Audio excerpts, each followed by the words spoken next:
I'm a Canadian. Yeah, I'm a Canadian boy. I live in Los Angeles now.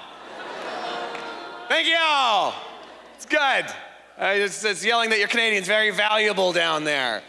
I yell it frequently. I've lived in LA for a couple months now, and it's nice. You know, like the weather's beautiful. Obviously, like every day is the most beautiful day there. It's so nice in LA that I think that my wife's gonna leave me at any point. That's how nice it is. Because if Canada has taught me anything, growing up here in Canada, breakups happen in warm weather. That's why, not in the winter, right?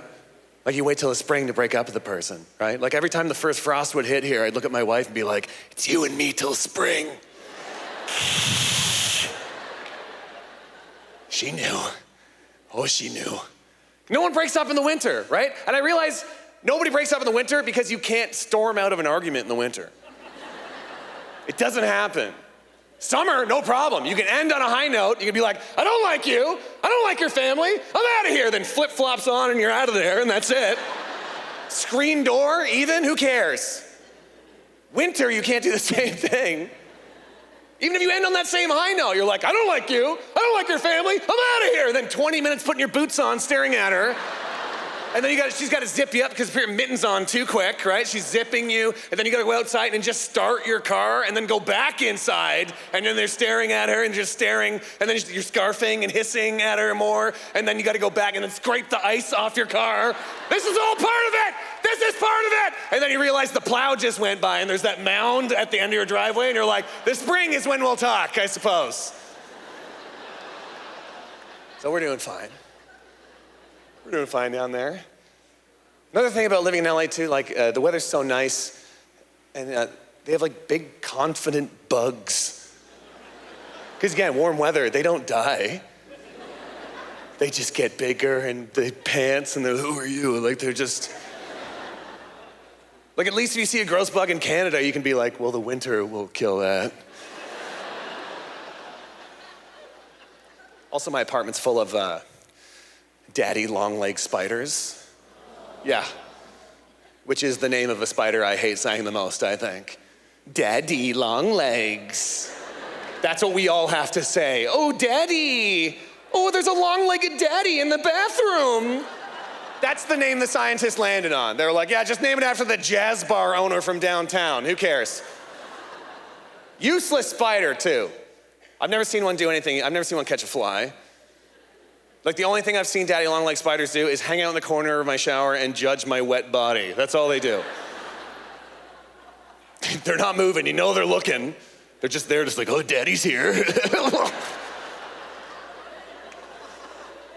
There's one right above my bed too. It's in the corner and I would look at it. Like I don't want to kill it just because it's big enough that if I Kleenex it, like it would go poof, like it would make that noise. You don't want to feel the body. You know, you don't want that, ooh, daddy, no, like. I always look at it too and I'm like, if the internet has taught me anything, that thing's gonna crawl in my mouth while I sleep. That's always a hot article that crops up in your Facebook feed, right? It's always like your weird uncle sharing it, be like, hey, 6 spiders a year crawl in your mouth while you sleep. It's Uncle Peter, I'm on here too. That's the article. The article literally, that's all it says. It just says 6 spiders a year crawl in our mouth while we sleep. That's it all. Scientists say. I don't know what the test was there. Him going into the lab one morning, just being like, is anyone else shitting daddy legs? A lot over here. You too? We gotta look into this. Not eating them awake. And that's what the article says. It says 6 spiders a year crawl in our mouth while we sleep. It's throughout the year, which I was like, I'm fine, that's fine. Like within 12 months, who cares? Like that's a whole year. Like at least it's not like once a year, one night a year. You're just like, here they come! And then you go to work the next day, you're like, I got my 6 in last night. That was my night, that's why I'm so tired. Me and all my roommates, our cycles are syncing. We all got our spiders in.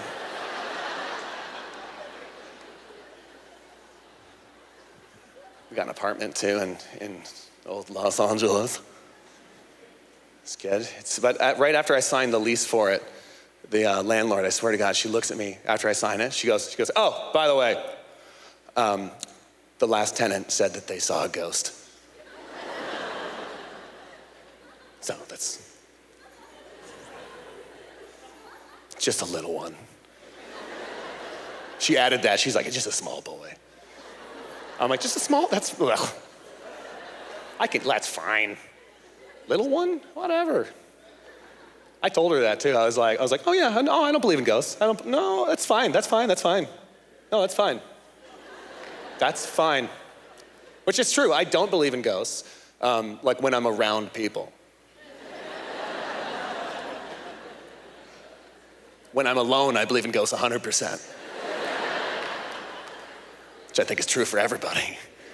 Like when you're with your friends, they're not scary. Like if a ghost came in here right now, none of us would be like, ah! Like we'd all be like, yeah, ghost is here! Like pouring beers into it, trying to smoke it, like, I don't know, vaping it, who cares? But then you go home and you're like, I shouldn't have tried to vape the ghost. And that's exactly what happened. She told me that there was a ghost in my apartment, and I was very brave, because she was there. I was like, yeah, sure, yeah, love it, great, love the ghost, yeah. I hope he shows up, I hope he's here all the time. Let's hang out, yeah, love the guy, hope he's always around. Just moving plates, sure. Wisping things, absolutely, love it, hope he's around. But then the first time I was alone in the apartment, I was like, I shouldn't have said those things. Because that's when ghosts are scary, when you're alone, right? And this is my remedy for not wanting to see ghosts, is every time I'm alone in the apartment, I just loudly describe everything I'm doing. Because if I know ghosts, you have to be like quiet for them to be effective, right? So every time I'm alone in the apartment, I get home and I'm like, oh, here I am, alone in the apartment, off to the kitchen, go to the kitchen, I'm making eggs, Just so if there was a ghost in there, it would just be like, well, he's already freaking out. I don't know, there's nothing extra I could do. I'm Matt O'Brien, thank you guys very much for having me.